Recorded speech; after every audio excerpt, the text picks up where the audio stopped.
Story time για τη μια φίλη που είχα η οποία με μισούσε. Η αλήθεια είναι ότι σκεφτόμουν αρκετά πριν κάνω αυτό το story time, γιατί αυτή η κοπέλα έχει τόση κακή ενέργεια που φοβόμουν ότι αν την κάνω story time θα μου στείλει κι άλλη κακή της ενέργεια. But I don't give a fuck. Κάποτε την έχω στη ζωή μου. Την είχα στη ζωή μου. Τι χειρότερο μπορεί να συμβεί.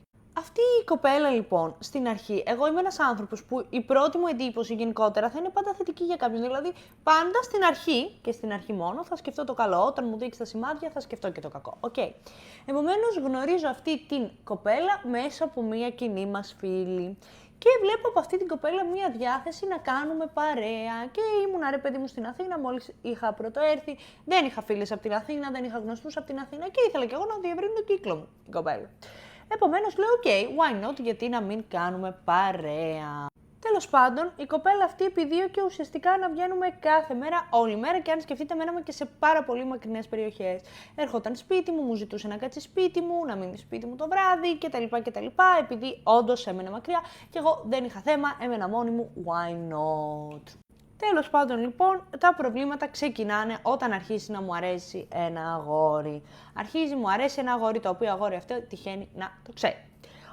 Ωραία. Και της λέω, μου αρέσει αυτό το παιδί, ξέρω εγώ. Γιάρα, πώς τον λένε, γνώρισέ τον μου, I like him. Και μου λέει, ναι, κοίτα, η αλήθεια είναι ότι του είπα ότι του αρέσεις και δεν είσαι καθόλου του γούστου του και δεν σε βρίσκει ωραία και δεν σε θέλει. Οκ, λέω εγώ, συμβαίνουν αυτά και στις καλύτερες οικογένειες. I do not care. Έλα όμως που λίγο καιρό μετά αυτό το παιδί βρίσκει το Instagram μου, δεν ξέρω πώς, με κάνει follow και μου στέλνει μήνυμα. Και μου ζητάει να βγούμε και του λέω πώς και μου ζητάς να βγούμε, αφού μου είπε, πώς να την πούμε αυτή τη φίλη μου. Μου είπε τέλος πάντων η Θεοφανία ότι δεν σου αρέσει και λέει μα τι λες, εγώ μάλιστα είπα στη Θεοφανία ότι μου αρέσεις και η Θεοφανία μου απάντησε ότι δεν είμαι του γούστου σου και δεν σου αρέσω. Τέλος πάντων, πρώτο red flag, λέω εγώ στη Θεοφανία, Θεοφανία τι φάση, αφού ξέρεις ότι μου αρέσει και ξέρεις ότι του αρέσω, γιατί δεν κάνεις το κονέ και λέει δεν είναι καλό παιδί για σένα ρε παιδί μου, σου αξίζουν καλύτερα, είναι λίγο ό,τι να είναι. Και της λέω, OK, καταλαβαίνω ότι θες να με προστατεύσεις, αλλά ξένα φάω τα μούτρα μου με την ισχύα μου, ρε παιδί μου, και εγώ δεν είμαι και η κοπέλα που ο άλλος θα μου φερθεί σκατά και θα κάτσω, πάντα φεύγω. Επομένως, μου έκανε λίγο εντύπωση που ήθελε τόσο πολύ να με προστατεύσει, αλλά λέω, ξέρεις τι, φίλη μου είναι, μπορεί όντως να ήθελε να με προστατεύσει. Hashtag not. Τέλος πάντων, μετά εγώ και η Θεοφανία είχαμε και μία τρίτη φίλη που κάναμε έτσι παρέα. Στην οποία τρίτη φίλη εμένα μου την είχε κατακράξει. Μου λέγε τα χειρότερα, ότι την μισή θανάσιμα, ότι είναι ό,τι να είναι, ρε παιδί μου, δεν την αντέχει. Εγώ τη συμπαθούσα αυτή την τρίτη φίλη. Γιατί είχε πλάκα. She was a fun girl. Τέλος πάντων. Αλλά η Θεοφανία μου έλεγε τα χειρότερα και μου έλεγε μάλιστα ότι και αυτή η τρίτη κοπέλα, ούτε αυτή με συμπαθεί, και αυτή λέει τα χειρότερα για μένα κτλ. Εγώ και η άλλη κοπέλα, κάποια μέρα τυχαίνει και βγαίνουμε οι δυο μας, γιατί η Θεοφανία κάπου είχε πάει διακοπές, δεν ξέρω πού. Και καθόμαστε και μιλάμε και βλέπουμε ότι η Θεοφανία λέει τα ίδια. Δηλαδή, εμένα με κράζει στην τρίτη κοπέλα και την τρίτη κοπέλα σε μένα. Τέλος πάντων, γυρνάει η Θεοφανία και μου λέει και την πιάνω και της λέω: έμαθα αυτά και αυτά και αυτά. Τι φάση, τι συμβαίνει, τι κάνεις με τη ζωάρα σου. Και μου λέει: συγγνώμη, φοβόμουν να μην εσείς αρχίσετε να κάνετε πιο πολύ παρέα, sorry, και να κλαίγεται. Εκεί είχα καταλάβει ότι εγώ και η Θεοφανία δεν θα λειτουργήσουμε πάρα πολύ σαν φίλες, γιατί δεν μπορώ αυτά τα άτομα που είναι ανασφαλείς με τον εαυτό τους.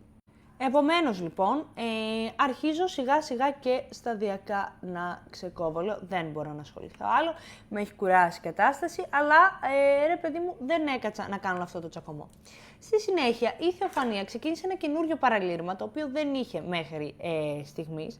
Με έπαιρνε κάθε μέρα τηλέφωνο να με ρωτήσει τι έχει σκοπό να κάνει σήμερα, Δανάη. Έχω σκοπό να πάω για μπάνιο. Εγώ στη θέση σου δεν θα πήγαινα για μπάνιο γιατί έχει καρχαρίσει. Προσπαθούσα τέλος πάντων γενικά να με αποτρέψει να κάνω πράγματα τα οποία ήθελα πολύ να κάνω. Και επειδή μου είχε κι άλλη μια φίλη που είχα να είναι ακριβώς έτσι.